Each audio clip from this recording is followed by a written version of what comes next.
Assalamu alaikum friends, welcome to my channel MBBS and BDS lectures. Today our topic is related to general surgery pre-operative care. Before going to explanation, if you want to watch the same lecture in Urdu Hindi, I already upload the same lecture in Urdu Hindi on my YouTube channel. Go and watch that video. But if you want to watch in English, then this video is for you. Now today topic is pre-operative care. The word pre-operative care mean before and operative mean surgery and care mean assessment. Before surgery we should do assessment of patient to determine any coexisting disease. In order to we should treat it or control it before surgery in order to not creating complication or problem in our surgery. In preoperative care, we do assessment of patient to determine any coexisting disease.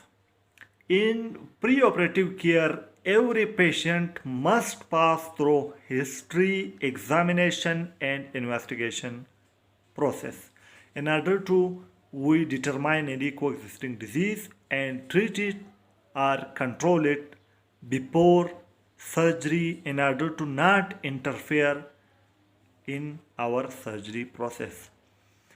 If patient have any coexisting disease, then as a doctor should discuss with anesthetist either a patient is fit for anesthesia or not. As a doctor, when we take history of patient, do examination of patient and do investigation of patient, if it become clear patient have any coexisting disease, then we should discuss with anesthetist.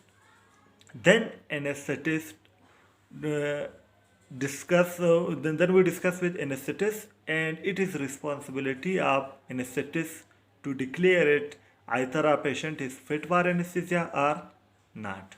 Now, first, if a patient have history of cardiac disease and it examination show sign and symptoms of cardiac disease, then we should do ECG of patient in investigation. In cardiac disease, we should do ECG for investigation. If a patient age is more than 50 years, then ECG is necessary for each patient who age is more than 5 years and have a history of cardiac disease. Now in cardiac disease, there are 5 diseases in which the patient are at high risk. First, ischemic heart disease.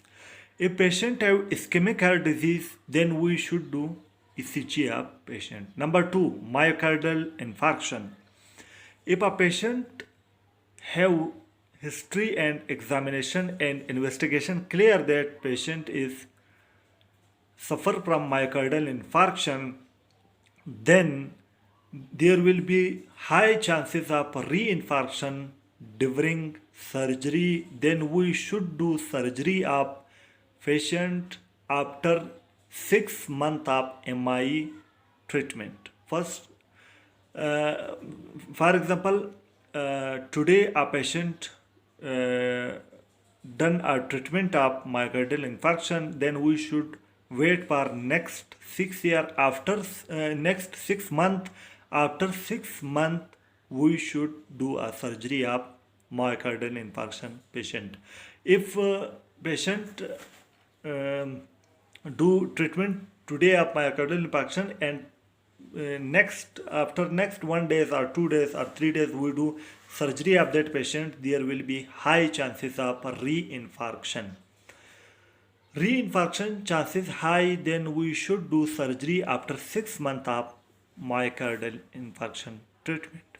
The third, if patient suffer from hypertension, then hypertension increase chances of stroke and infarction during surgery, then we should control the hypertension before surgery. Patient should take medication of hypertension at the morning of surgery. Hypertension, increased stroke or infarction chances should control before surgery. Hypertension should control before surgery. The fourth is heart failure. If patient is suffer from heart failure, we should treat heart failure before surgery and control its fluid balance before surgery. Fifth is infective endocarditis or heart valve defect. If patients suffer from infective endocarditis or heart valve defect, there will be chances of infarction. Then we should do prophylactic antibiotics cover before surgery. These are the 5 diseases in which patients are at high risk. Number 1, ischemic heart disease. Number 2, myocardial infarction. Number 3, hypertension. Number 4, heart failure. Sorry, I written again 3. This is 4, heart failure, and number 5 is infective endocarditis or heart valve defect. Second, if a patient have respiratory disease and its symptoms show, its history show respiratory disease and its sign and symptoms show respiratory disease, then we should do chest x-ray in investigation. And in the respiratory disease, COPD patient are at high risk, then we should control or treat the COPD before any surgery.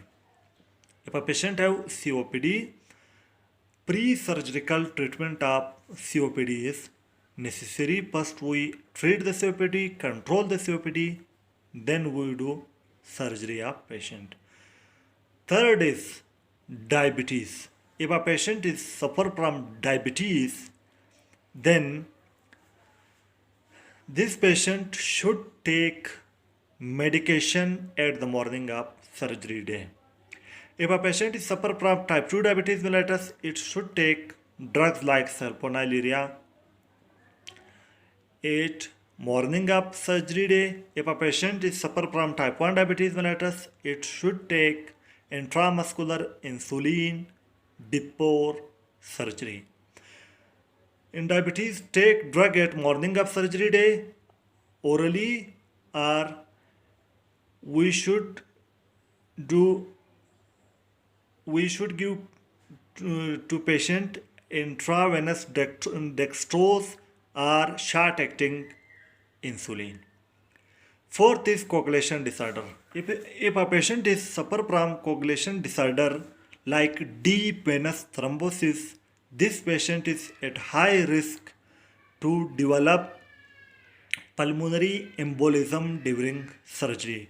Then we should control deep venous thrombosis before surgery, like patient take pre-surgical heparin. In deep venous thrombosis, pre-surgery heparin taking is necessary in order to control the pulmonary embolism which develop as a result of deep venous thrombosis. The last is bleeding disorder. If a patient is suffer from bleeding disorder like hemophilia, then before surgery patient should take clotting factor 8 and clotting factor 9 or 11 from hemophilia. It depends upon type of hemophilia. This is the pre-operative care before surgery assessment of patient in general surgery. Now today our topic is complete. If you like my video, press the like button and share these videos with your friends. If you're new to my channel, subscribe my channel by pressing the red subscribe button and also press the bell icon to open the all notification and adding to you receive my each new video notification. For watching my videos, I am very thankful to you. Thank you very much.